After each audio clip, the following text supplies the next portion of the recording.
The following podcast is brought to you by the Johners Podcasting Network, found exclusively at WrestlingWithJohners.com.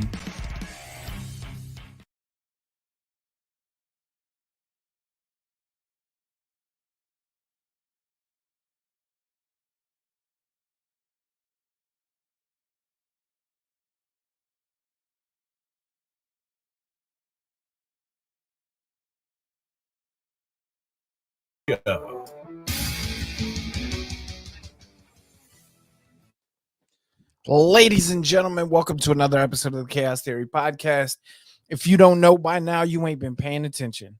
My name is Mr. Chaos. I'm the founder, creator, and curator of the Chaos Theory Podcast. Tonight, man, I got a really special guest with me. If you watch any independent wrestling, I guarantee you've seen a match of this man's. If you watch Texas wrestling, I know for a fucking fact that you have seen this man's matches. Sorry, having a little bit of technical difficulties. I think I lost my guest for a second. There he goes, right back. All right, so this guy that I have with me tonight is a very special guest, especially in the Texas independent wrestling scene. He started his career in 2010, trained under WWE Hall of Famer Booker T. He's wrestled for the likes of Anarchy Championship Wrestling, NWA, St. Louis Anarchy, WWE, Impact, AEW, just to name a few. Amongst his accolades, he's had the ACW Heavyweight title, ACW Tag Team titles, BIW Southern Tag Team titles, DCW Texas Championship, the MPX Championship 3 times. He's had the NAWA Journeyman title, ROW, Reality Wrestling, Tag Team titles, and the Big Top Tag Team Champions. He's fought the likes of Josh Alexander, Myron Reed, Fuego de Sol, Shane Taylor, Chandler Hopkins, Willie Mack, Ethan Page, and the list goes on and on. You guys, help me welcome my guest, Izzy motherfucking James. How are you, sir? What's up, man? I think your audio is really weird. It's like playing it like a demon voice. Okay, let's try something real quick. All right, is that better? Super weird. That's what's coming up. I'm trying to see if it's my phone, maybe. Is that better?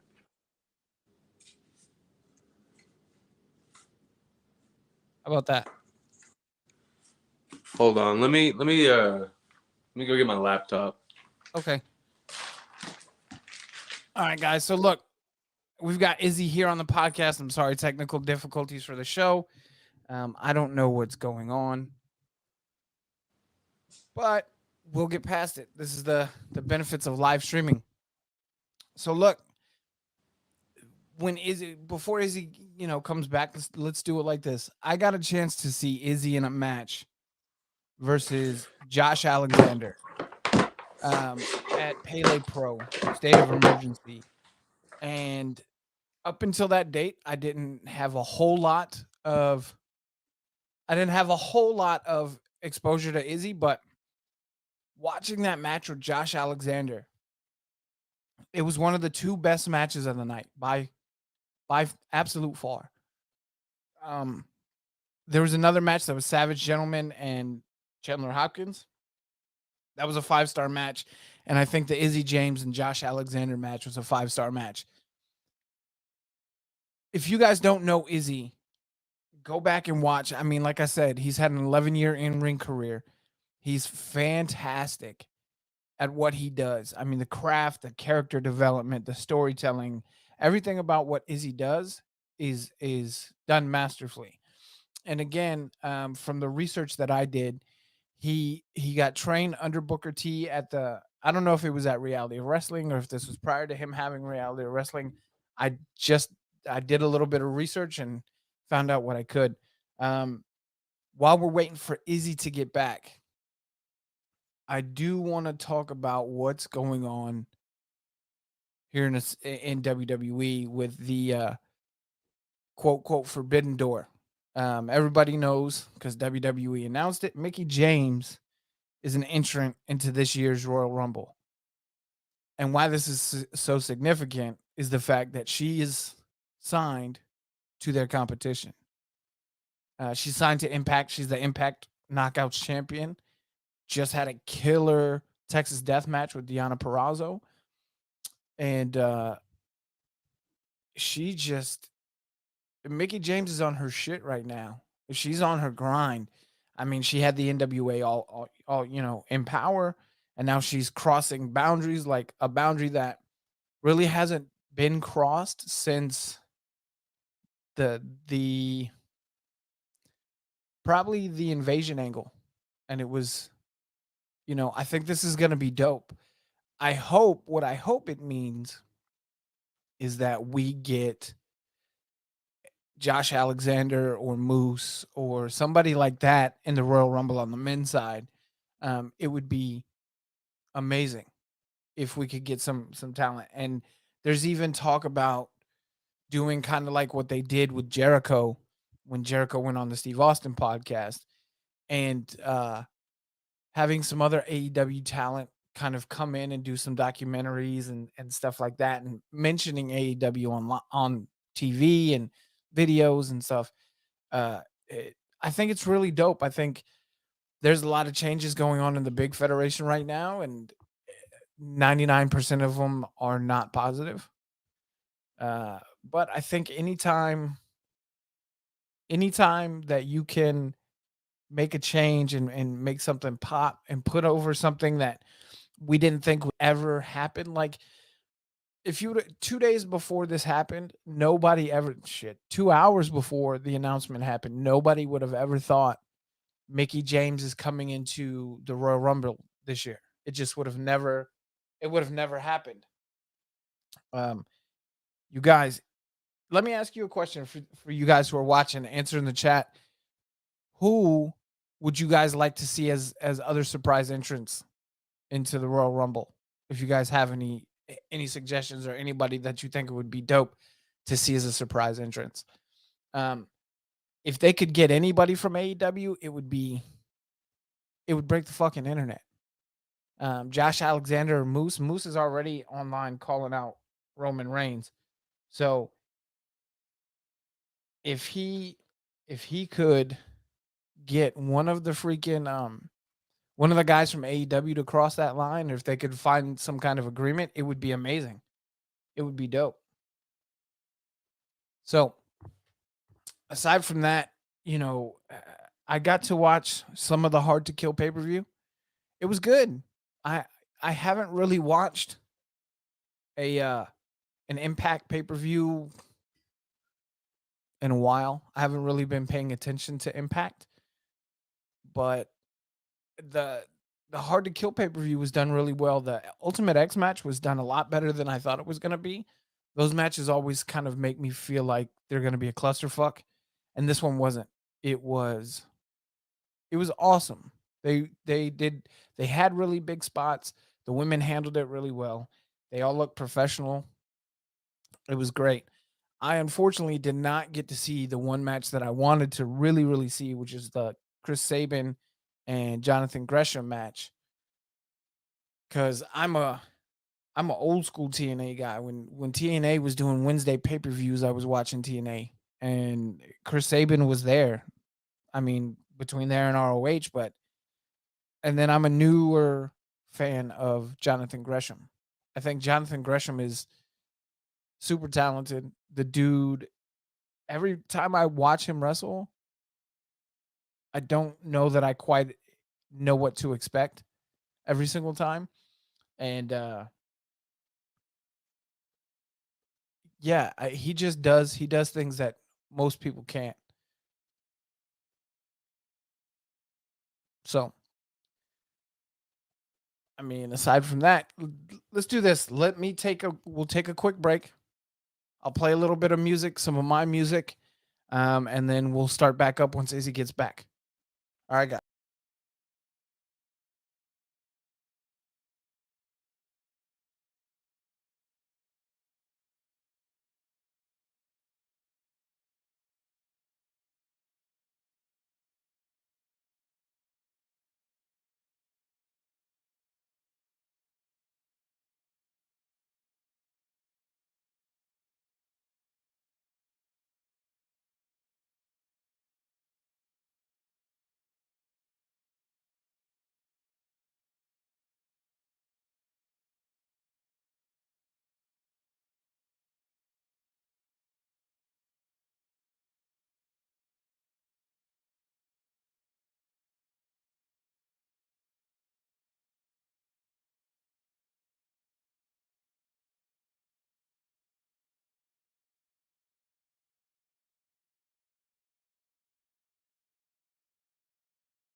All right, guys. I don't know what's going on with Izzy. We'll get him back as soon as we can. Um, thank you guys for tuning in. If we can't get Izzy back in the next, I don't know, 10 or 15 minutes, we'll call the podcast for the night, and I'll figure something out. I sometimes technical issues happen where shit just doesn't line up. This is I should have done a little bit better and had this ahead of time so we could work this out. But um, so there's one thing that I do want to bring up too. I talk about it all the time. I'm gonna talk about it next week with a special guest. Is mental health, man. Um, I rip and I rave on mental health because it's so important. Um, there's not a day that goes by that I don't struggle with my mental health and my self worth and depression and all that stuff. Um, it's so important. Some of you guys, whoever's watching, may not know or have ever heard my story. Um, I have survived 7 suicide attempts.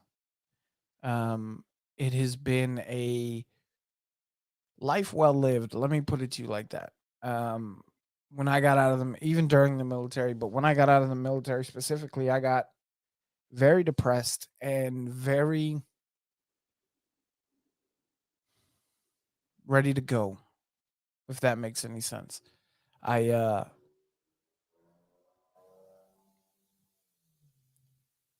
there's a feeling that you get that cannot be explained when you're in that state of mind. Um, the stuff that makes you happy doesn't matter. The stuff that made you angry doesn't matter. The priorities that you're supposed to have in life, none of it matters. You're just ready to check out. Um, you know, the wrestling business, the military are not so different when it comes to trauma. Post traumatic stress in the military, CTE in the military, and in the wrestling business, and I'm more than sure that some, if not a majority of professional wrestlers have or have had or are dealing with some form of PTSD or PTS. Um,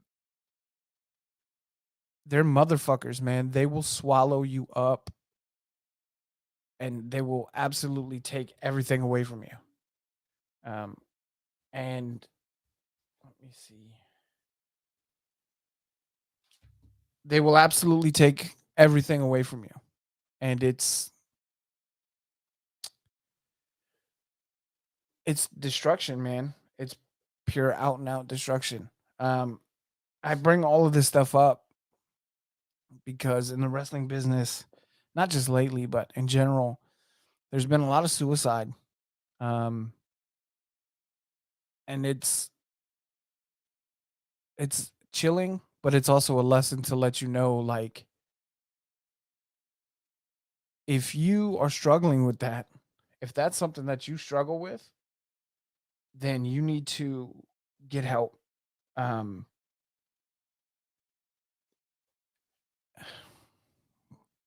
getting help with a therapist or getting help with your friends or seeking inpatient treatment or continuous therapy, whatever the case is, you need to get help and you need to figure it out. Um, unfortunately, sometimes it's too late. Hold on, guys. I'm gonna take another real quick break. I'm gonna set something up with Izzy where he calls into the show, and we'll just do it that way. Say, good. Give me another couple of minutes.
All right, guys. So what we're gonna do is thank God for the magic of technology.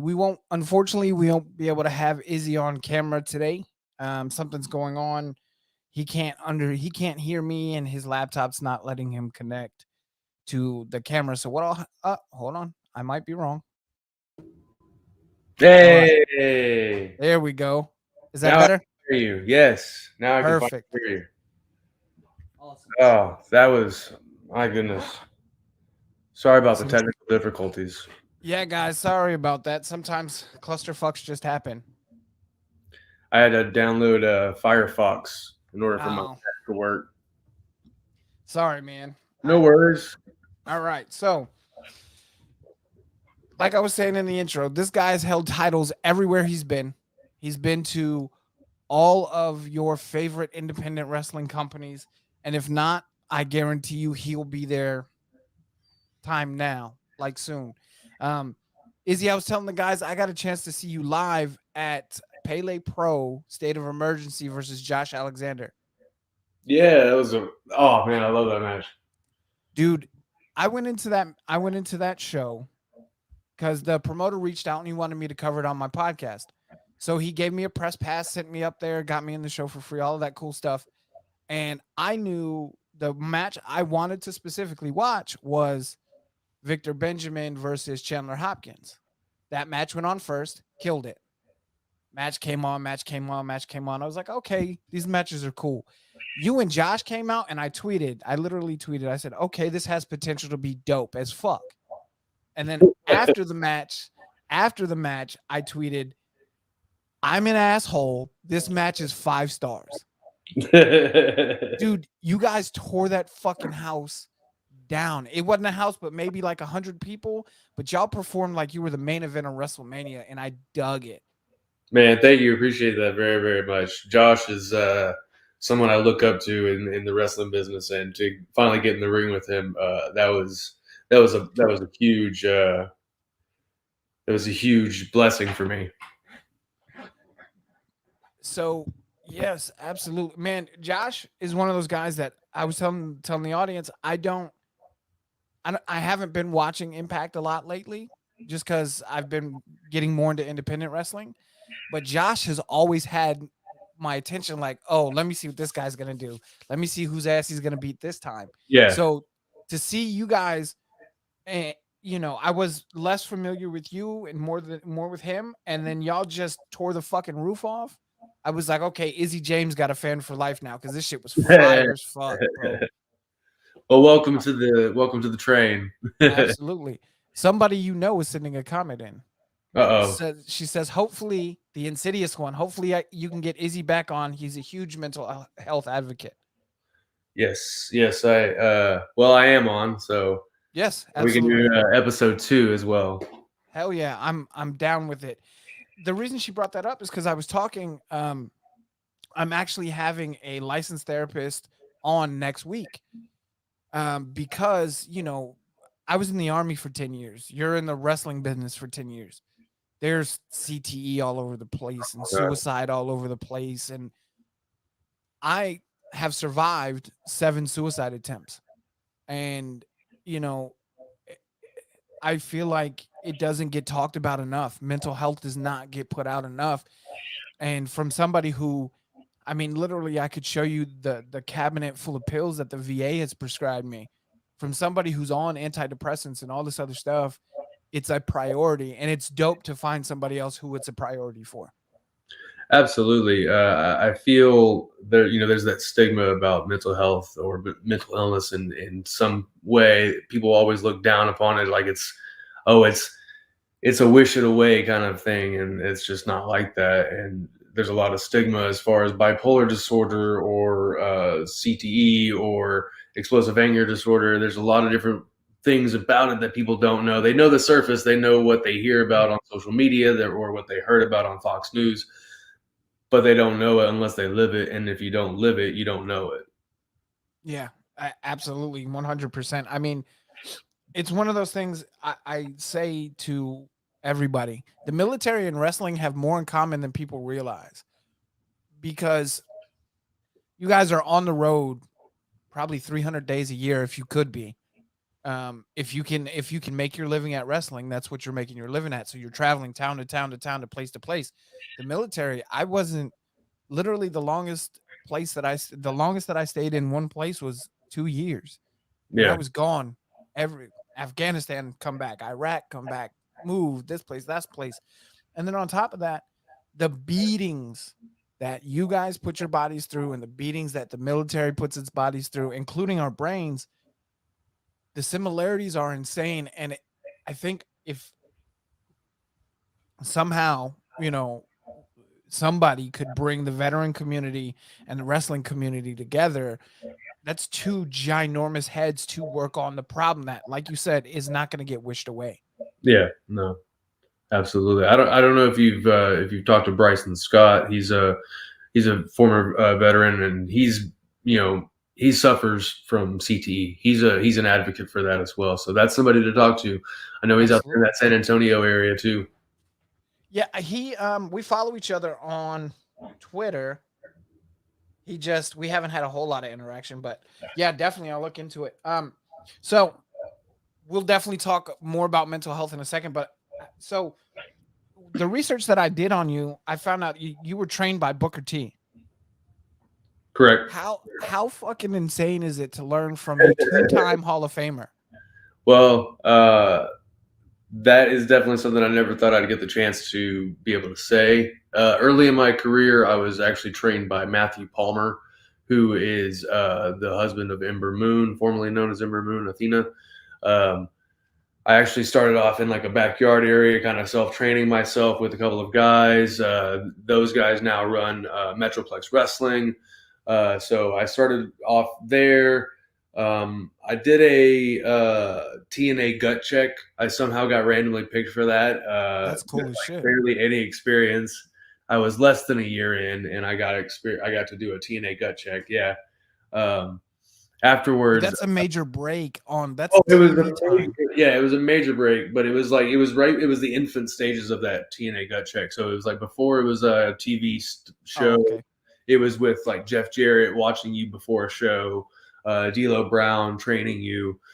So there was a few guys in that, and I got paired up with the only other guy in the seminar that actually didn't know anything about chain wrestling. So it was the drizzling shits, and they stopped us before he even got hurt. And then Matthew Palmer took me under his wing, and so that's how I got trained by Matthew Palmer, and like he kind of led me on my way. And then about several years down the road, I got retrained by through Booker T, going through the tape studies or going to classes, going to training. But the knowledge that I learned from Booker T is invaluable. It's if you ever have the chance to get to train with Booker T, just sit in on a tape study. It's the best thing you can do. I think, man, learning from Booker T, we have Jazz and Rodney Mack down here and Thunder Rosa down here. You talk about experience, Jazz, Rodney Mack, Thunder Rosa, Booker T, Funaki's down here at Hybrid School of Wrestling. Yeah. Texas, and Chris Marvel, who's been around Texas for fucking 10, 15 years. I don't want to discount Marvel. That's my guy. Texas independent wrestling right now, bro, is the shit. Like, it's the best in the country, in my estimation. Do you think I'm off base on that, or do you think I'm right on? I think that Texas went from being the black hole of independent wrestling, as it was called whenever I joined in the independent scene, to being the hotbed right now. Like, you have the Northeast, you have Jersey, you have the Philadelphia, you have all that area, you have the Midwest, and then you have a little bit of the Pacific Northwest barely going on, a little bit up there with like Defy and stuff.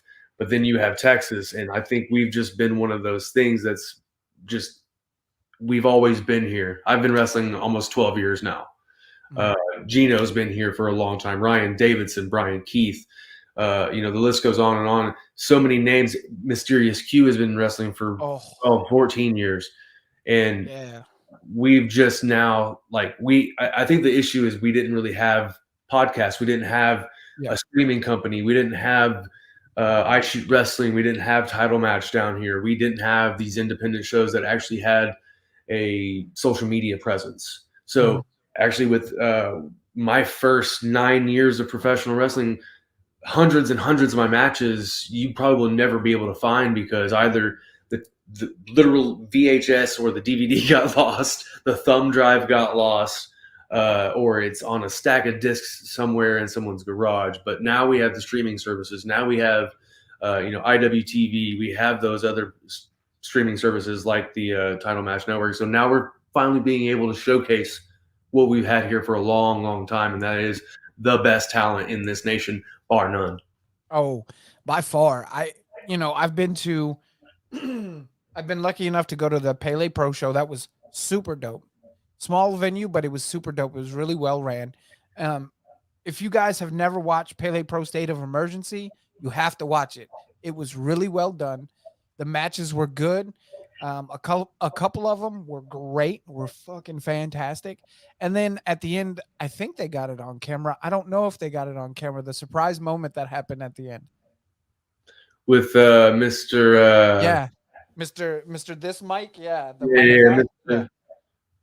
I Ooh, think he got. What do we have over here? That guy. Couple haters. So at the end, randomly, so essentially it's a beatdown spot, and the lights shut off, and out of the crowd, lights pop back on. Out of the crowd gets this guy on the top turnbuckle wearing the ugliest pair of fucking Yeezys I have ever seen in my life. Busts up the beatdown and takes off the hood, and it's Enzo. Yeah, and the real one. The real one. That's my guy. You talk about a way to keep a surprise in a age that everything's on Twitter. I had no idea. I don't think anybody in the crowd had any idea that Enzo was coming. It was such a dope way to end the show. Yeah, everything now is instant access. So I'm surprised nobody saw him at McDonald's right away. Hey, Enzo's in Arlington. I wonder if he's going to be here. I wonder if he's going to be there. It's always happening now. And so to have a surprise, you're absolute, it brings you back to those goosebump moments as a fan. Oh yeah, there was a moment like that. And again, I'm just getting into independent wrestling, but this, the Insidious one, demasking. Yes. Holy shit. Yeah. I think that was collectively all of wrestling Twitter for 2 or 3 days. When I saw it on Twitter, I was like, are you fucking kidding me? Like, this is the coolest shit ever, and it's not on 80 million screens anywhere. What makes it even cooler to me is the fact that the fans who know you and Sid and all of that kind of crowd, it was just for us. That's what it felt like. And it was such a dope ass moment. Have you been lucky enough to be part of those moments where you're like, oh, this is gonna be the shit in about 15 seconds? I've had a few moments like that. Then there's those moments where it's like you think it's gonna go well, you don't expect it to go as well as it did. Mm-hmm. And Sid being one of those moments.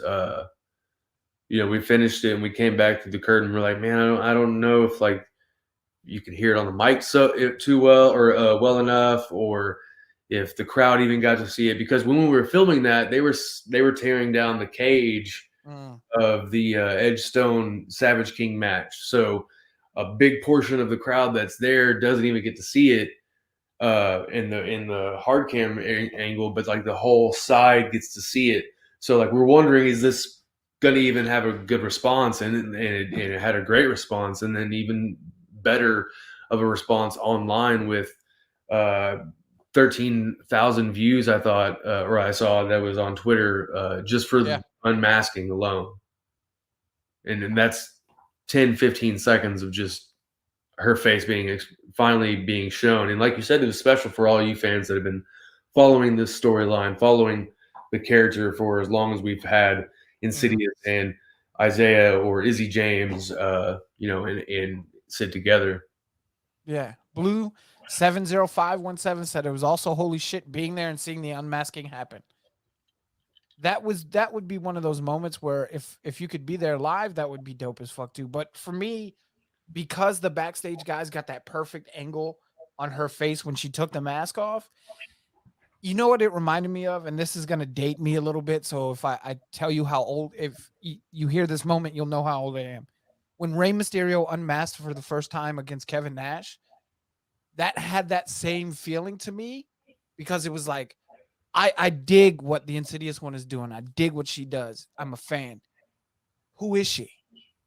And then this happens. You're like, oh, okay. I don't technically know anything more about her, but now something feels more familiar in a way. Mm-hmm. And it was just one of those things where it was like, okay, this is why wrestling is dope, because simple ass moments like that make people stop and think, holy shit, that was awesome. Yeah. And like, it's, you don't know why, but it makes, makes you have goosebumps, makes the hair on the back of your neck stand up. Absolutely. So let's talk about what's the most important lesson you learned from Booker while you were training under him? The most important,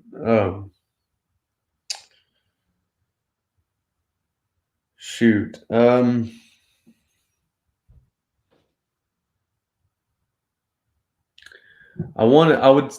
would say it would have to be probably like structure. Structure is key, and being able to think for your opponent rather than thinking for yourself. If that makes any sense. Um, Thinking, how does my opponent? What's my opponent's character? How does my character go against that character? How does it work with that character? How can we create moments that are going to showcase both of us, whether it be me looking like a dumbass or me looking, like the smartest dude in the room for outsmarting this guy who is supposed to be the smartest guy in the room. Type of deal. Yeah. So I would say utilizing that and knowing how to create a story, not just a wrestling match of spots. Absolutely. I'm a little older than some of the people that are on Twitter, and I can remember back in the day when Eddie is my guy. Eddie Guerrero is my favorite wrestler ever because he was so dope at exactly what you said, telling a story. Yep. Whether it be, and there's a famous I think it was a John Cena quote. It was either John Cena or JBL, where he said he was in a match with Eddie, and the crowd was just all over the place. So Eddie literally flipped him over, got a chin lock, and just sat there and let the crowd start booing, and let the crowd start booing. And JBL's like, okay, we got to get up. We got to get up. And he's like, no, I got it. Trust me. I got it. I got it. And eventually he sat there so long that the crowd just went silent. And then they got up and then they started doing their heat and they started doing all the comeback and all this stuff. And it's like, that's the kind of wrestling that I dig the most. When you can look at a performer in the ring and say, okay, I know why they're doing that. It makes sense as to the fight back or the beat down or, whatever part of the match is. Eddie was the master at that. So structure, if Booker T can tell a story like a motherfucker too. So, it kind of makes sense that that's the biggest piece of advice that he gave you. Booker he'll tell you, he's like, I'm not the best pro wrestler in the world, but I'm one hell of a storyteller. And that's 100% true. If you watch any Booker T match, you can go and watch him with Kurt Angle. You can watch him with Bobby Lashley. You can watch him with Rey Mysterio, Batista, Shawn Michaels. All you name it. He can tell a story. A lot of wrestling is different these days, where it's more so. This is A, B, C, and everything, and every letter in between, and we're going to hit all the marks, no matter how people feel about it. Whereas I was watching. I'm a big WCW fan. I'm a big 90s WWF I love In Your House series. I've currently been rewatching WCW Saturday Nights. I've been rewatching WCW Nitros, which, interesting enough, is only 45 minutes on the Peacock Network. Strangely enough, but I was watching Eddie Guerrero and Dean Malenko in a match, and it's from '95, and that match still holds up to this day. And what I love about it is you can see just in the opening moments, these two guys are creating on the spot. They're painting right there. You know, they have nothing, but they're painting a picture right there in front of you. And that's what I love, is being able to see that, being able to see them listen to the crowd, control the crowd, based off the emotions of the crowd, create this beautiful story, rather than people are doing 100 flips and nobody's saying anything, nobody's catching anybody on a dive, and then that's when you finally get they might be hurt. Yeah. Before we go any further, guys, I got to tell you, I got a sponsor for this episode. It's called Pair. If you have a business, you need a website. What's the best way to get a website up and running? Choose a website hosting company that makes it simple. Like Pair Networks. Pair has over 20 years of experience managing the entire digital ecosystems for thousands of online businesses all around the world.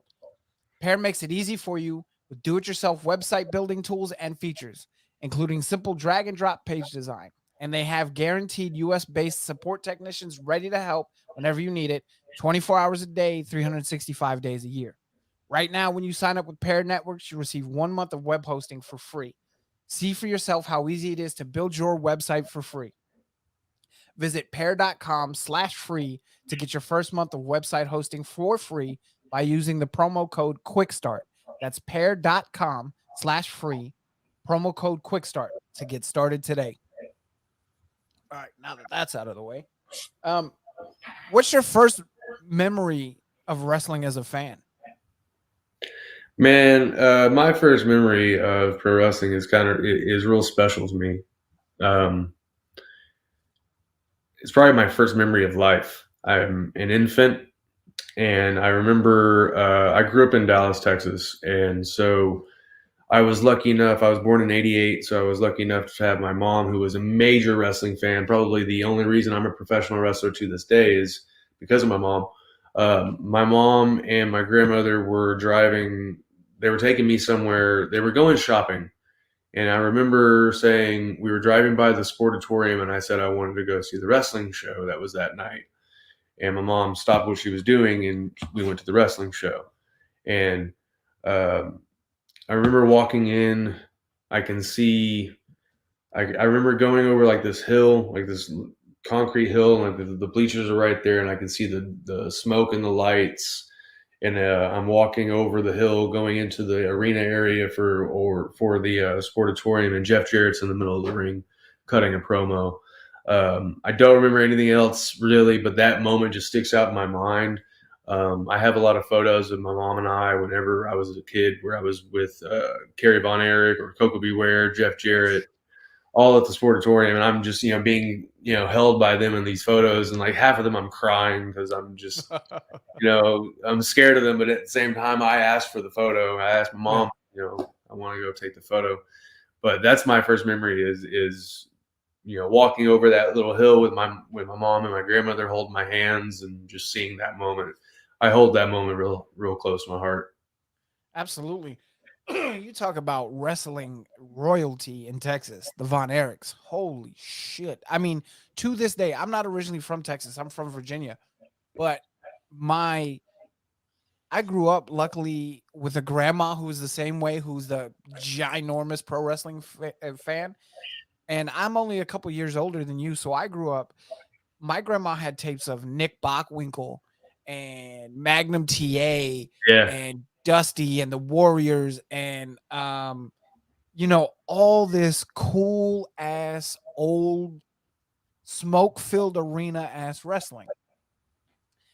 And I tell everybody my favorite match of all time is Macho Man versus Steamboat at WrestleMania. Classic match. It's my favorite match of all time. It's not the match that got me started watching wrestling though. What got me started watching wrestling was on this random ass tape of the Sportatorium. It was the Freebirds versus the Von Erichs. And it was the shittiest production value, Of but course. it was the coolest fucking match ever because these Von Erichs in Texas, you guys, if you're not in Texas, you have to understand. In Texas, when we find somebody we love, they're ours. Yeah. Period.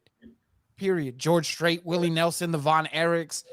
I mean, it goes on and on. So when these guys would go to the ring, girls were pulling their hair and grabbing their junk, and like, it's insane if you go back and watch it now. It's fucking insane. Going to the Oh, they did lose you their, ever get a yeah, they lose their mind for him. oh yeah, did you ever get a chance to go back to the sportatorium where you remember being in the building? It is torn down, so I've been to the spot. Like it's just a grassy little area now. What a shame.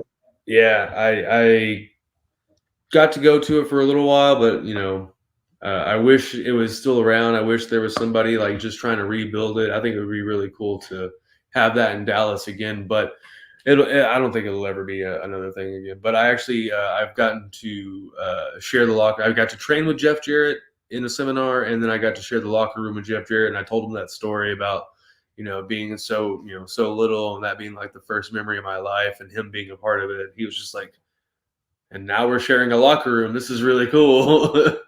Hell yeah, that's fucking awesome, dude. Like, look, man, for those of you who aren't as old as Izzy and I are, who don't go back that far with wrestling, you have to understand, man. Fritz Von Erich ran Dallas up until Jerry Jarrett took Dallas. Yeah. Jeff Jarrett in Dallas is a big thing too. He's not from Texas, but he is respected in Texas.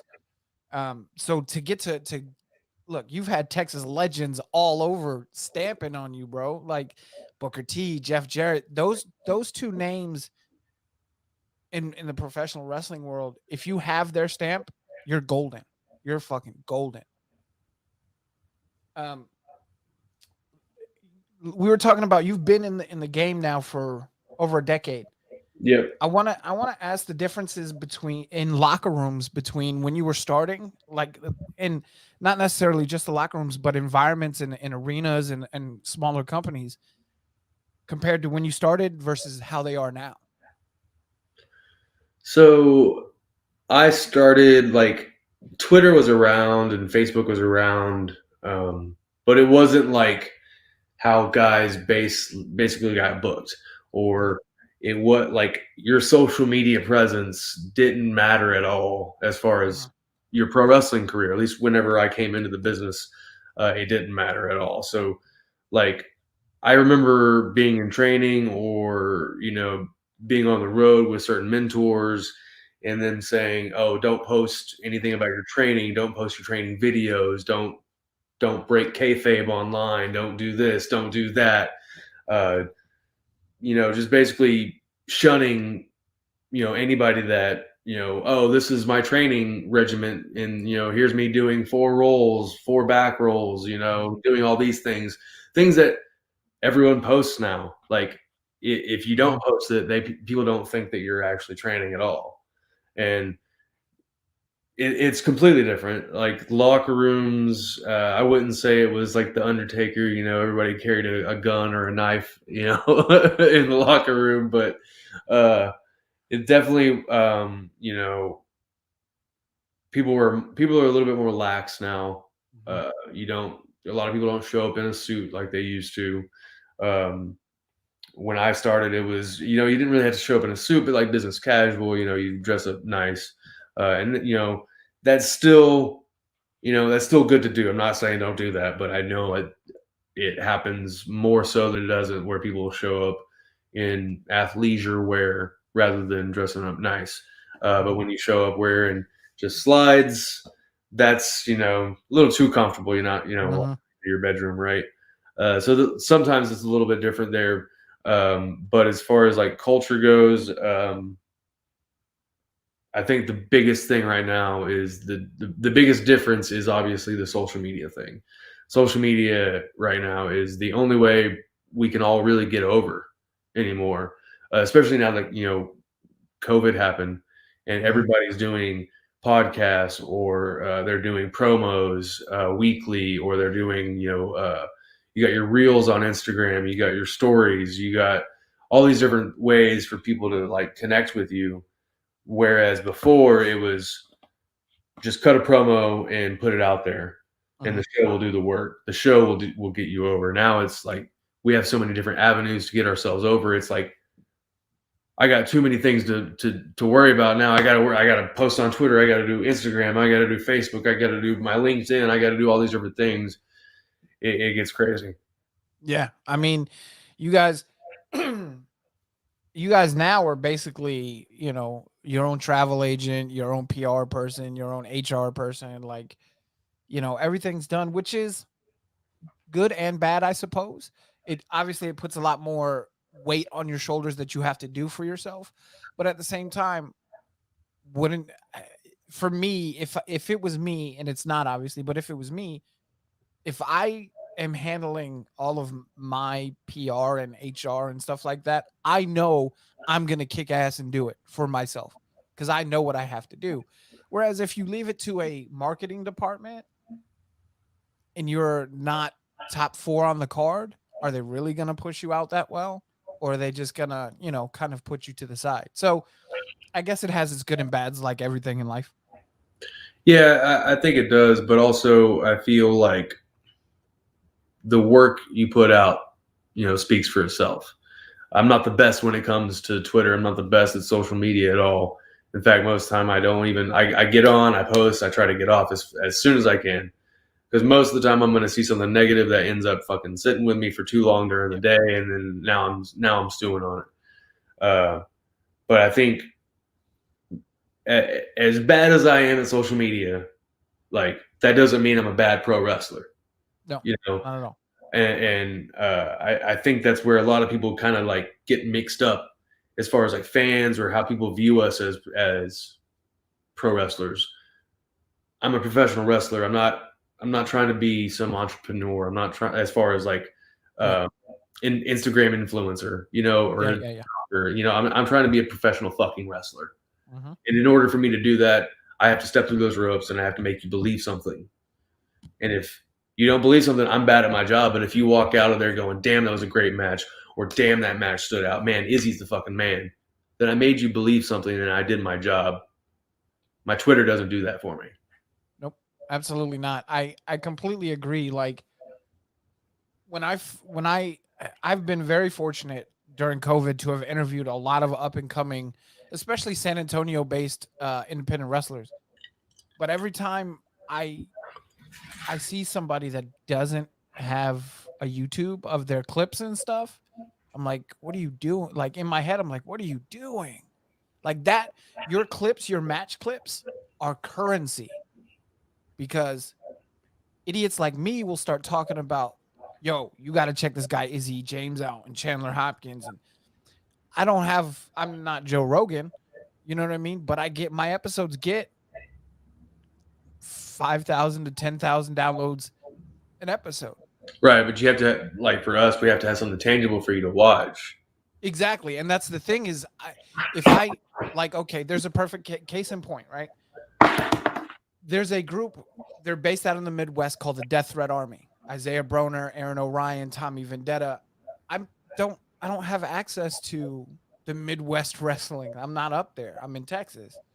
I found out about these guys through Twitter and I watched a fuck ton of matches. And now every time I've had the entire faction on my show, and it's because you're dope at what you do. Right. I don't need you posting 9,000 times a day.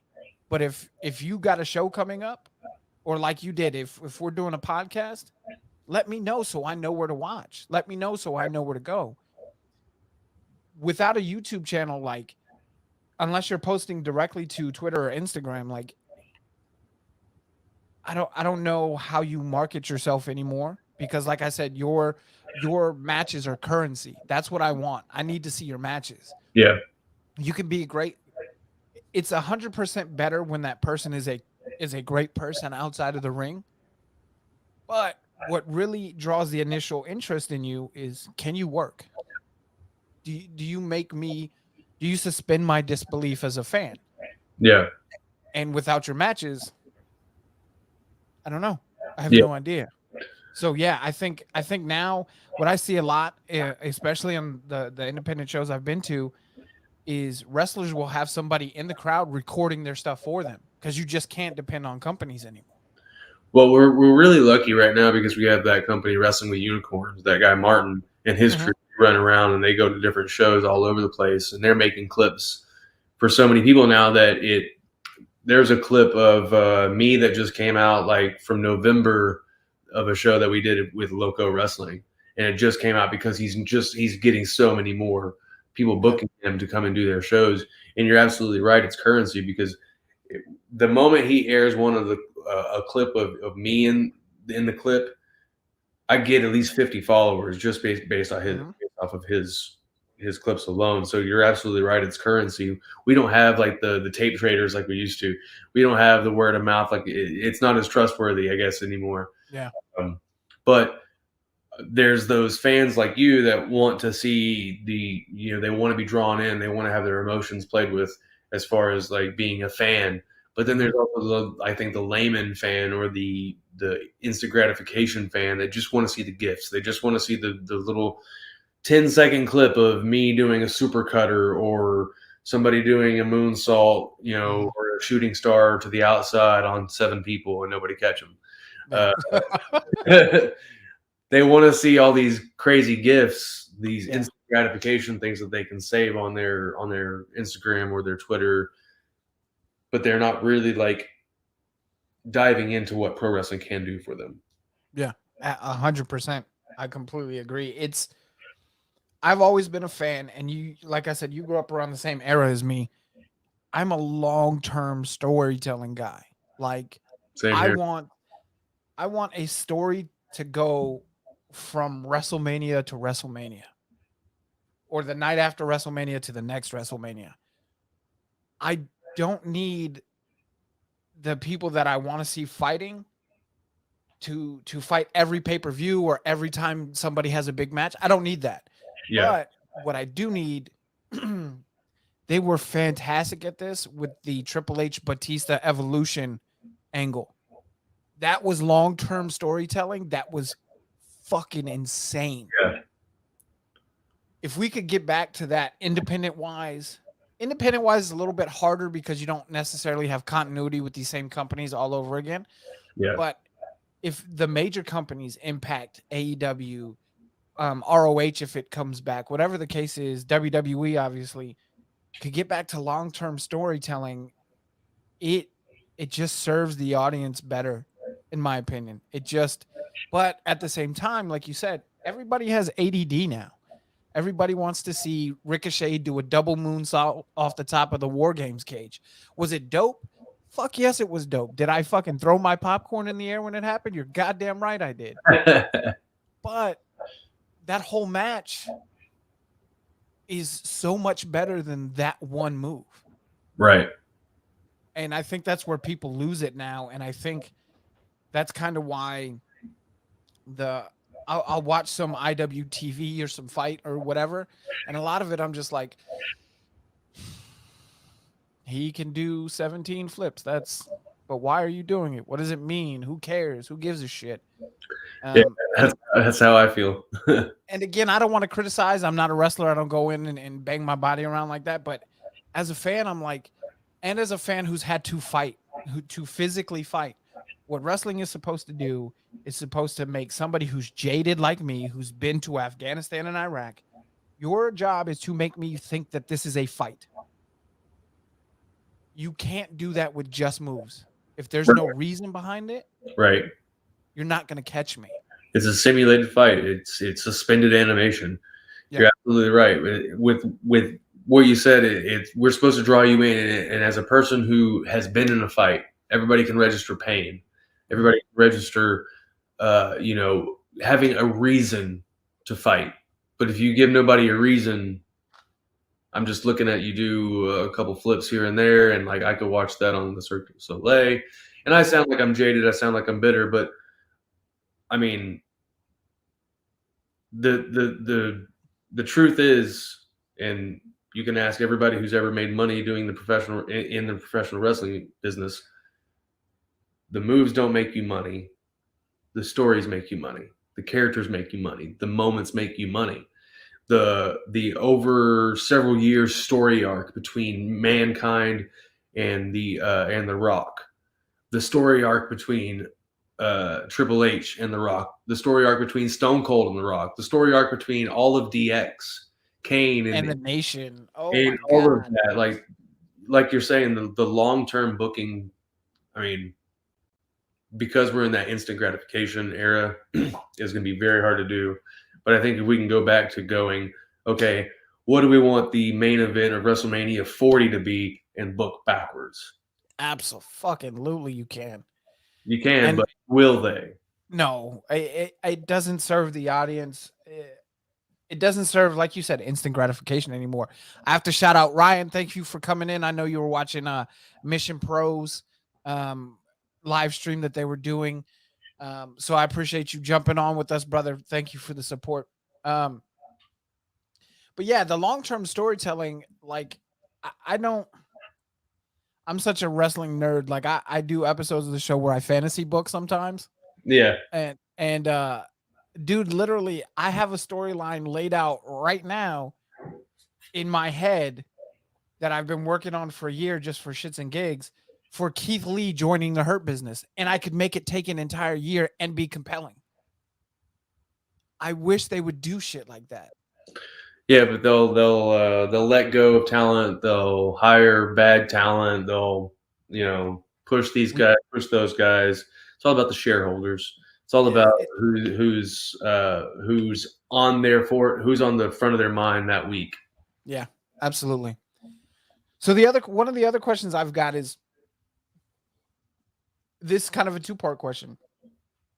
In wrestling and in real life, they can overlap. They don't necessarily have to, but they can. Who are the three most influential people in those two aspects of your real life and your wrestling life? Who would you say are the most influential people? Real life and pro wrestling life. Yep. I feel like I just answered this the other day. I feel like somebody just asked me this. I want to say one person that is probably surprised would be Keanu Reeves. I really admire his outlook on life. He's been through a lot of trauma. He had I believe it was his girlfriend or his fiance. She passed away like suddenly in the midst of just randomly, and he's just kind of lived life his own way. Never really he's a very to himself, very down to earth kind of person, and I've always kind of admired him for that. And when it comes to pro wrestling, as far as influential person, I want to say, for me, Booker's been a very big person. Has been a big influence. But as far as I want to say somebody that gives me hope in this business, somebody that makes me want to continue, even though sometimes anything, there's good days, there's bad days. Mm-hmm. This keeps me going, and it's Lance Archer. Lance Archer keeps me going because that's a guy who has had success in his career, throughout his career, but his major success has come in the latter part of his career, the later in his career. And as somebody who's about to turn 34 next week, you kind of get told, and you kind of have that thought in your head that, oh, this is a young man's game. Only people only care about the kids that are 27 and under, or people that are just coming up in the business. They only care about you if you're 18 and just barely learning how to do a flip. But Lance Archer keeps me, wanting to continue doing this, going into my 40s, going into my 34th year, going in 12 years into pro wrestling, and feeling like you're constantly overlooked, but you don't fucking stop because it's what you want to do.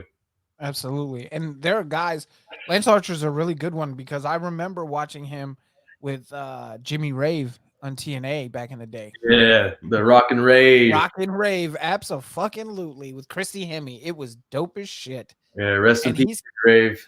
yeah, man. Oh my God, what that guy went through. Yeah. Whew. That was, those guys were so fucking good. But you're right. Lance had that success in the beginning of his career or the earlier part of his career. And then he went on the grind. And now he's back in a major company, Yep. featured in a really prominent way. Mm-hmm. And they make him look like a fucking monster every time he's out in the ring. And you also have guys like Christopher Daniels who are going on 20. Oh god, another guy. Yeah, that's another guy. I completely like just blanked, but he's reinventing himself in a whole new way. Like he got injured in his last match in AEW, and legitimately injured where his eye won't stop, like producing blood. Oh Jesus Christ! Yeah, his entire the white of his eye is completely red, and so he has to wear a special contact to cover up that that blood that I forget what it is, that trauma, but it's he completely reinvented himself on the independent scene. Now he's the Defy champion. I want to come for that belt one day. That's just that's if you can ever get the chance to wrestle with Christopher Daniels, that's just you never pass it up. In fact, Gino Medina just recently wrestled him in Virginia at VCW. So if anybody can go check that out, I suggest you do that right now. Hell yeah. And then you got guys too that are young, like yourself. You're my age-ish, but you've been in the game over a decade. So you're not like, 65 trying to wrestle. No. But you've got enough, punches on your bump card where you're like, okay, now I have to start thinking, how is my body going to react to this? How am I going to be able to handle this? Not necessarily after the match, maybe, but more likely, how am I going to wake up tomorrow? How are my knees going to feel? Does that, you're starting to get a little bit older. Does that start to kind of force you to change the style of Izzy now versus Izzy 10 years ago? I think for me, like the pain is definitely that, it is a factor. I wouldn't say it is the factor in changing a lot of the things that I do. A lot of the things I've changed in my repertoire or my move set or whatever is based on the fact that other people do it way better than I'm doing it. Like I used to do moonsaults. My moonsaults look like garbage compared to everybody else on the show, so I'm not going to do a fucking moonsault. Mm-hmm. I do a really great sharpshooter. Every time I lock in a sharpshooter, the whole building comes up and they start chanting, please tap, or please don't tap, please don't tap. So I'm going to change it based on what works for me. I learned this from Mike Quackenbush, was if you're trying to learn something new or trying to practice with something new, you want to try that thing out 5 different times in front of 5 different audiences. So if that works every single time, you have something that's going to work no matter where you do it. Mm-hmm. If you have something that only works in front of small town Texas, you do it in small town Texas. If you have something that's going to work in front of the super indie crowd and only work in front of that super indie crowd, you only do it then. Yeah. If you have something that doesn't work for any of that, you don't fucking do it because it sucks. And you know that because nobody responded. Yep. Ryan says you do a great frog splash. I just try to emulate RVD. That's a good guy to fucking emulate when it comes to a frog splash. Holy shit. But dude, that, I think on paper, it is a young man's game because of all, Triple H is famous for saying you only have so many punches on your bump card before it's expired, before it's time to cash out. Yep. So in theory, it is a young man's game, but you also have to remember, but what people also have to remember is compared to the 90s, I'm sure there's still steroid use and garbage out there all over the place, but it's nowhere near as rampant from what I can tell. The diets are better nowadays than they were back 20 years ago. The nutrition, the physical conditioning. I live in San Antonio, and there's a lot of independent wrestlers down here. These fucking guys are in the gym all the goddamn time, and if they're not in the fucking gym, they're taking bumps. Like, so the training, I think, is a little bit better too. So I think, we're not talking about you guys bumping on boxing rings like the Road Warriors used to do back in the 80s. When, this isn't that. So I think there's a little bit more longevity into it. Let's see. Actually, you know what? That's all the written questions that I have. Fuck it. I think I think you're absolutely right as far as like the training change, like the changes in not only like the training but the diets, also the steroid use or lack thereof. Um, the major difference is we're not the partiers that we used to, like the pro wrestler used to be. You used Yeah. to see a pro wrestler going out 7 nights a week and getting wasted and wrestling 10 matches that week. You know, they were constantly putting more alcohol into their body, more pills Mhm. in their body, more needles, this, that, so on and so forth. I've used steroids in the past. I don't and have not used any kind of steroids in 6 years. And that's me being candid. I'm completely 100% natural as far as I don't take any steroids. I don't take any testosterone boosters, anything like that. Um, do other people that are out there still doing that? Sure. Oh, of course, yeah. Yeah, but I'm not one of those dudes.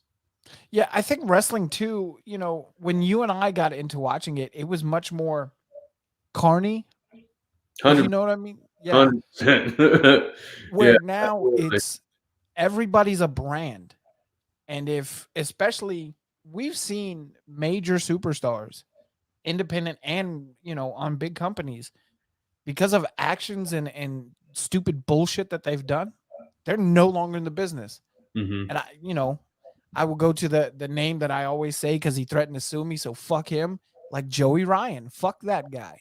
You Yeah, know? Joey Ryan. Fuck you, Joey Ryan. Yeah. He sent me a letter telling me to stop naming his name on my podcast or he was gonna sue me. Fuck that guy. Yeah, well, Um, I don't think he's won any of his cases, so he can keep trying, right? I'm not really that worried about it. If he was serious about it 100 episodes ago or 60 episodes ago, he would have taken me to court. So fuck him. But I think now it's also the same thing of it's changing for the better, wrestling as a whole, because on top of the behavior kind of getting put in check, it's wrestling is morphing. What do you think about the rise now, especially on the independent scene, of intergender wrestling? I think it's one of those things that's I'm not against intergender wrestling. Um, I feel like there's that stigma of uh, it instills violence against women, and that's not the case at all. We're trying to elevate women, make them equals as competitors, and view them as competitors, not just Women. you're a different sex. Hmm. You know, you shouldn't be able to beat me in a match because I'm a man. That's bullshit. You're It's gonna tell me complete that bullshit. Ronda Rousey, that fucking Shayna Baszler isn't gonna be able to pull my arm out of socket? Go fuck yourself, dude. Yeah, exactly. Yeah, exactly. I think it's super dope. Like when I see Texas's own, I think she's from Texas, Alley Catch, out here kicking ass and taking names in GCW. And you have, guys like my boy Tommy Vendetta, um, who are doing death matches on a fucking like 3 time, 4 time a week basis. Like wrestling has changed so much because of social media. Now there's a niche for everything. Mhm. Now there's a like think about it. 20 years ago, Abaddon may not have ever gotten over because of the character that she has. But in AEW, she's a fucking star because it's dope as shit. It's different. Nobody's doing the completely silent one. All of the shit that she does is dope. Same thing with Sid. Like with Sid, when she was not talking at all, when it was just the mask and she just had the fucking, just the ominous eyes. And Sid has this thing where she stares at the camera where I'm like, I think she's raping my soul right now. Like, this is not okay. Like, I feel kind of haunted. And it's the dopest, it's one of the dopest things to be able to just do that with your eyes.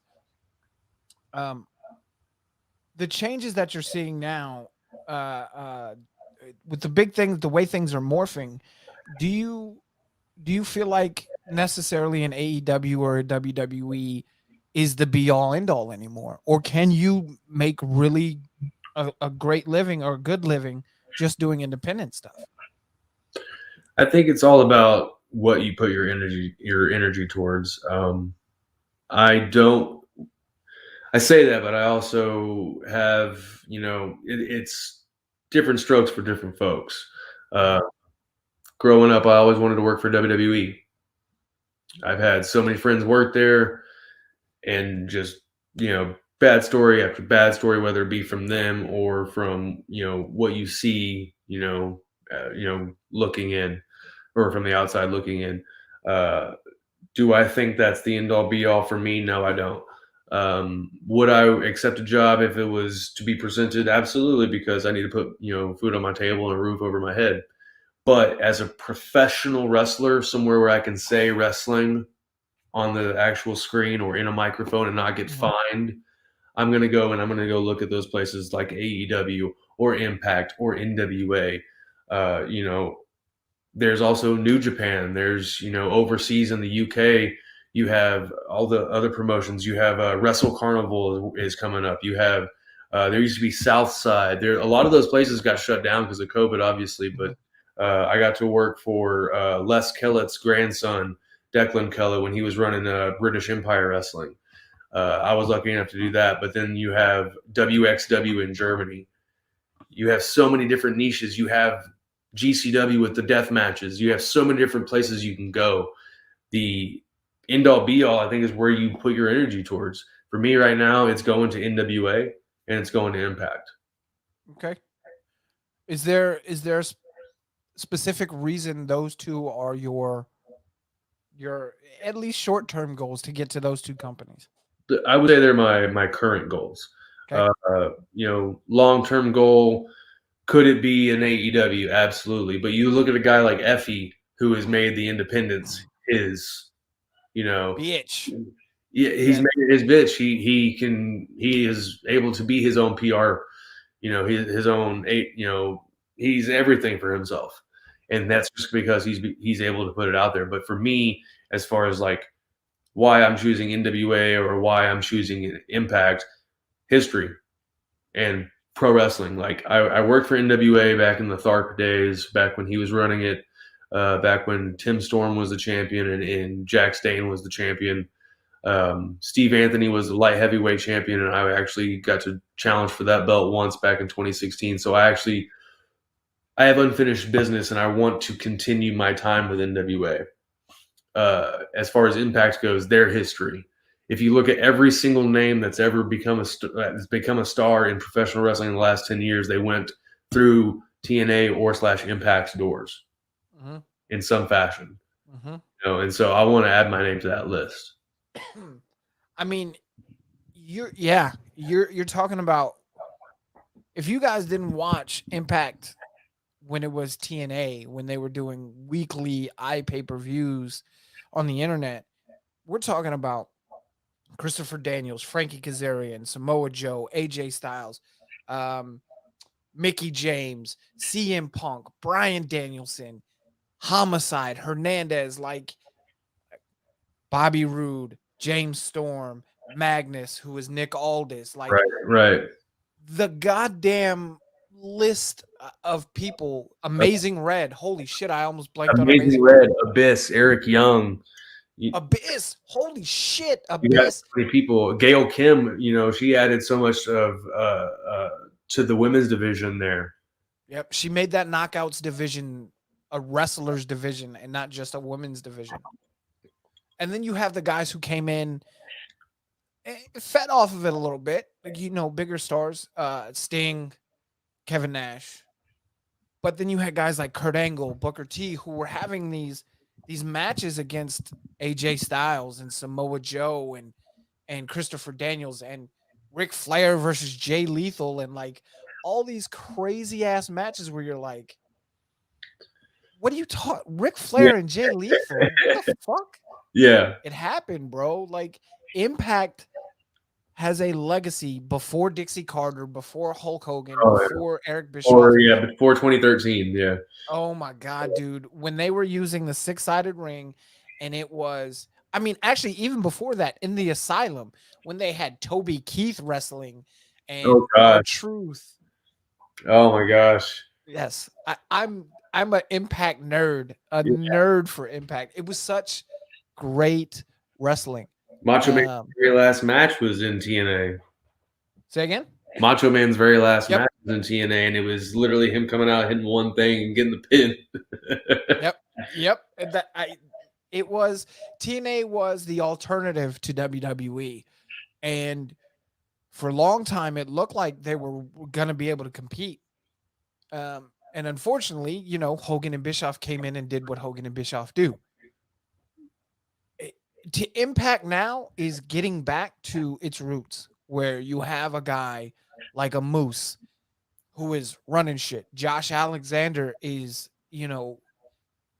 if it was me, if I'm Scott D'Amore, which I'm not obviously because I don't get paid that well, but if I was Scott D'Amore, dude, I would have Josh Alexander chasing Moose until the next Bound for Glory. Because that Absolutely. storyline is so dope. They had Josh win the belt and then took it right away from him. Like, you can do so much with that. The Road to Redemption story is going to be great if they can create the right ebbs and flows for that story. Like, he's right there and it's just snatched away from him. Now he gets his next opportunity, and that somehow falls through, and just pitfall after pitfall. Especially since they did it in front of his wife and child. Yeah, that makes that adds, it's the smallest shit. The smaller elements into that storyline made it so dope.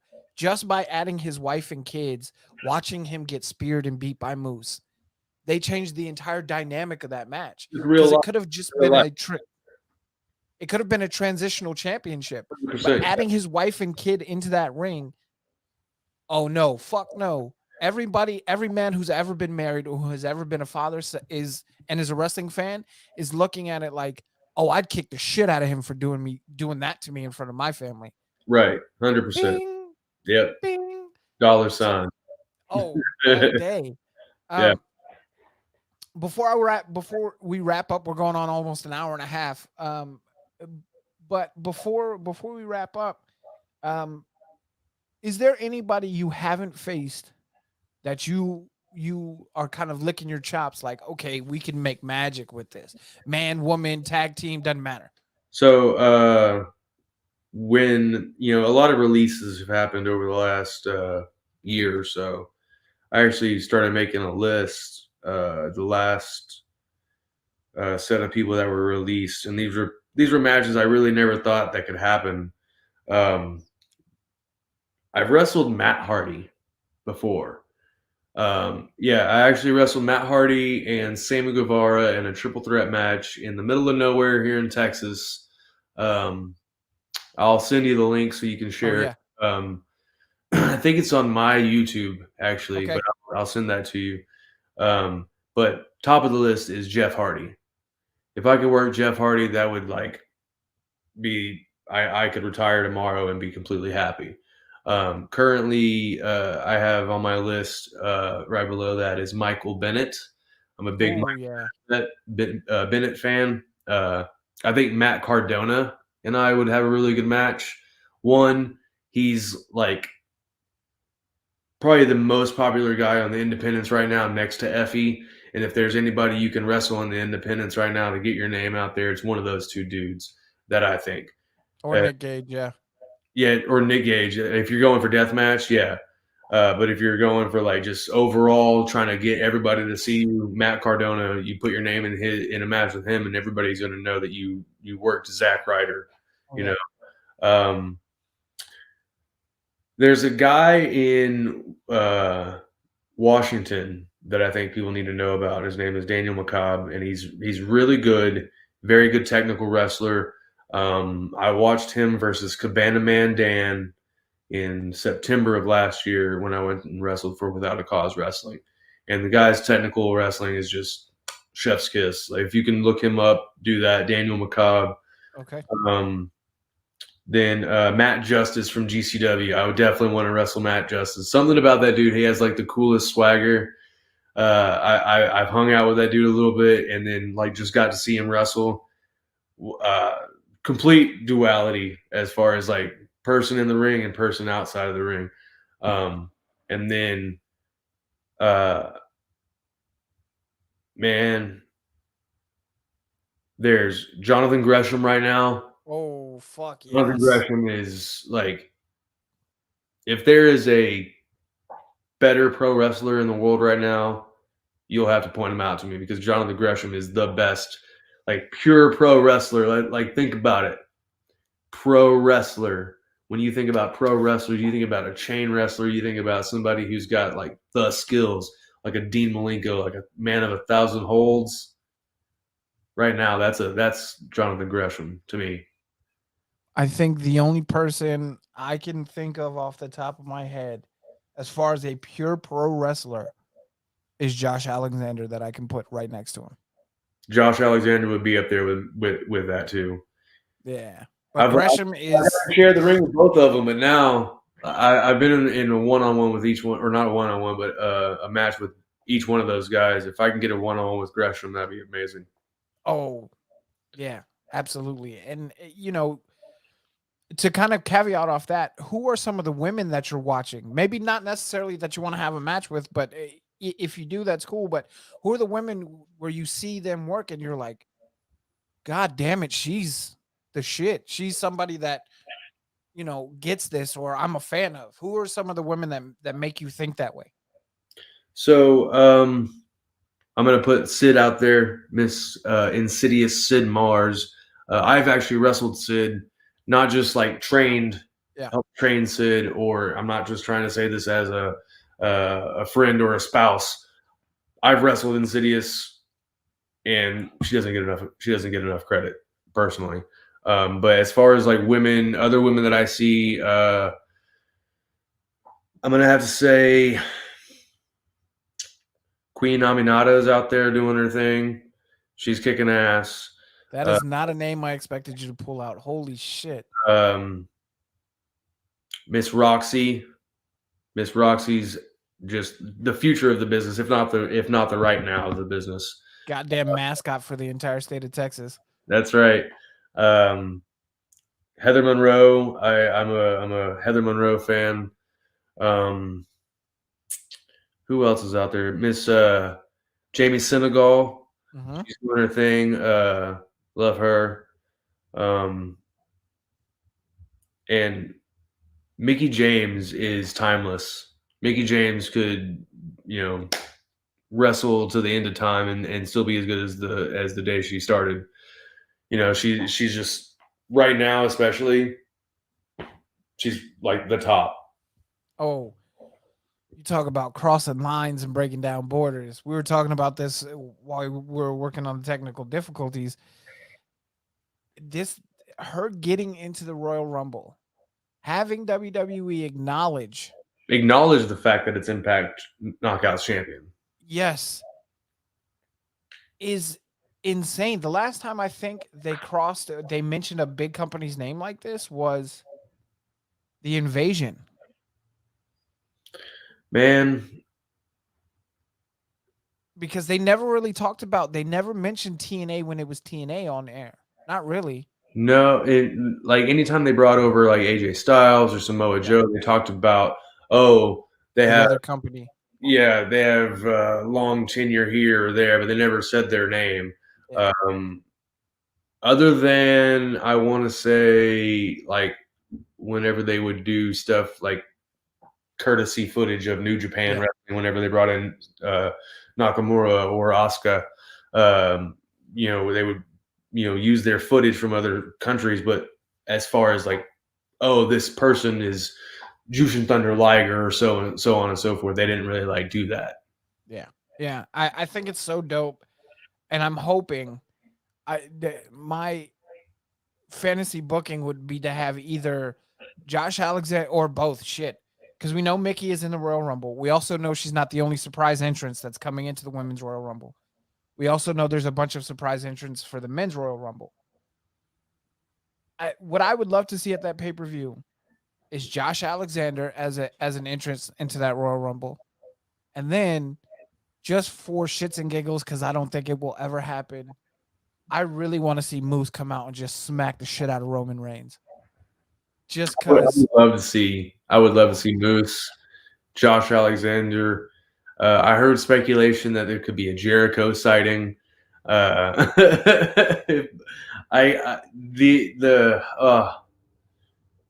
The possibilities are the endless. possibilities are endless right now because the way they have decided to creak the door open a little bit. If they handle it right, which who knows, but if they handle it right, dude, this could be bigger than the 80s for wrestling. This could be bigger than the Attitude Era for wrestling if it's done right. If it's done right, for sure. I mean, you have so many avenues, you have so many different companies. Stop telling us that you're the only one in town when we all, like, we're sitting at your show. I bought tickets. I'm sitting front row watching your crappy main event while I watch New Japan on my phone. And I'm going to check the updates on Impact, and I'm going to check the updates on AEW that just happened 10 minutes ago. Oh yeah. There's so many different things you can do. There's times where I'll be watching WCW Nitro, and then I'll pull up my Twitter and I see a GIF from a GCW show, or I see Row is putting out a new episode, and I'll pull up Row and I'll be watching Row on my phone, and I'll be watching AEW on my TV. There's just so much wrestling right now. You can watch it while watching it. Yeah, absolutely. Before we let you go, we're over an hour and a half. I wanted to stay over on just about an hour, but technical issues. So, before we let you go, tell everybody what you've got coming up, where they can find your merch, all of that stuff. Plug the shit out of Izzy James. You can catch me on Twitter, on Instagram at on the bottom of the screen there, Izzy James _PW.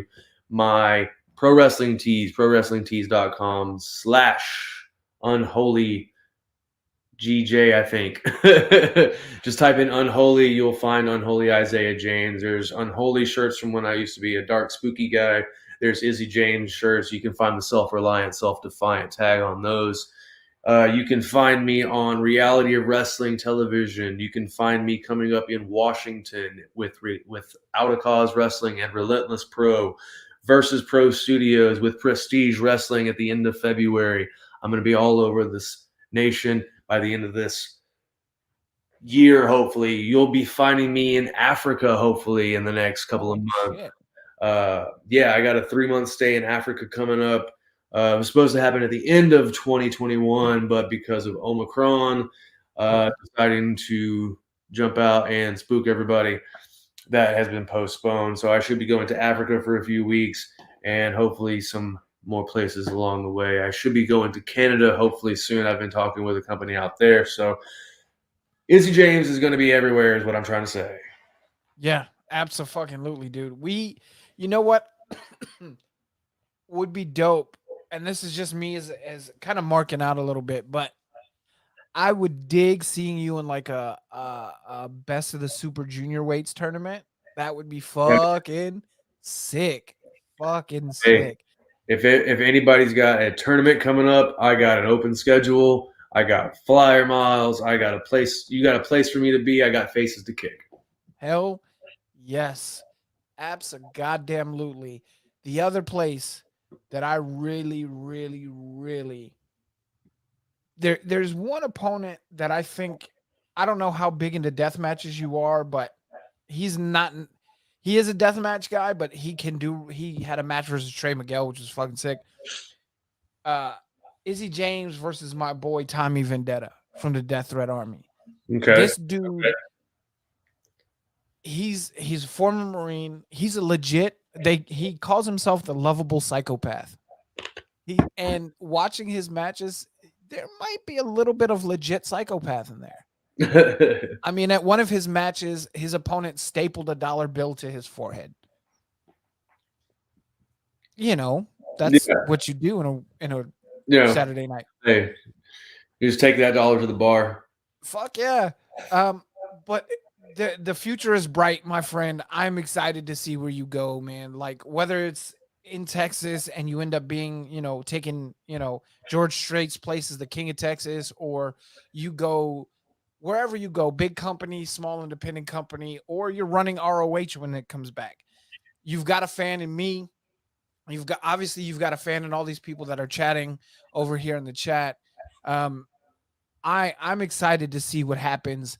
You guys, before we go, this is the message that I give every single time I close my show.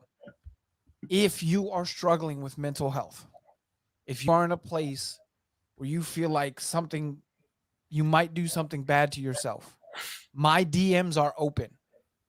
DM me. I am literally, I've experienced what you're going through. Please, if you don't want to talk on Twitter, I will give you a DM. I will give you my number, whatever. We will get you help. If that's the place that you're in, reach out.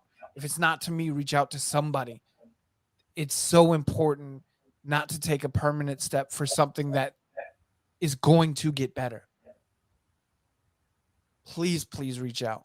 And you guys, thank you for supporting, and thank you guys for watching and streaming with us. Again, live show, so sometimes technical issues happen. We apologize on that. I apologize on that. But remember, chaos is life, and life is chaos.